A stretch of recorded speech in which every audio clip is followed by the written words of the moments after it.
सुकतळी मोले राष्ट्रीय महामार्गाचेर सुमार 100 वयर कार्बनाच्यो पोतयो उडयल्यात। ह्या पोतयांतले सामान रानटी जनावरां हांगा थंय पसरयतात। ह्यो पोतयो जर लागसारच्या न्हंयेंत गेल्यो जाल्यार उदक प्रदूषित जातलें।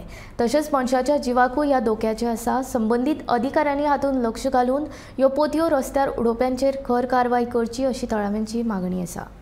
ते कार्बन आसतले ते फाल्यां काही लोकांक त्रास जातले न्ही। कार्बन हे उदकांच्यान व्हांवन गेल्यार मागीर ते न्हंय पावतले न्ही। मागीर लोकांक त्रास न्हू ते उदका बी जाल्यार पिवपाक जाल्यार। पूण कितले दीस जाल्या ते गजाली जाल्यार आतां 10 दीस जाले कोणूच ते एक्शन घेना तेका।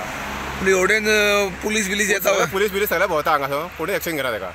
आतां तुमी पळयता की म्हाजे फाटल्यान जे मोठ्या प्रमाणात हांगा 100च्या वयर जी बॅगां आसा कार्बनची ती कोणी हांगा हाडून खाली केली आसा। गेले कित्येक दीस जाले ती हांगाच पडून आसा अशें आयकूं येता की हे कार्बन जी आसा आनी हांगा हे सबंद अभयारण्य जंगल आसा दोनी सायडीच्यान ह्या जंगलांतल्या जनावरांन जर कार्बन बी खाल्लें आनी जाल्यार हांगा कितें जनावरांय मरोंक शकता आनी कितेंय जावंक शकता।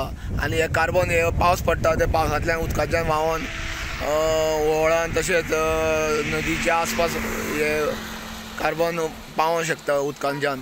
तेन्ना हे जे कोणी हांगा खाली केला ते काडपाची गरज आसा। संबंधीत जे अधिकारी आसा रस्ता विभाग जावं कुळे पुलीस स्टेशन हेंच्यांनी हांगा हे तात्काळ हे कार्बन जे आसा ते काडून घेवचे आनी कोणी खाली केला ती इन्क्वायरी करची आनी ते हांगसरले काडचे अशी मागणी आसा।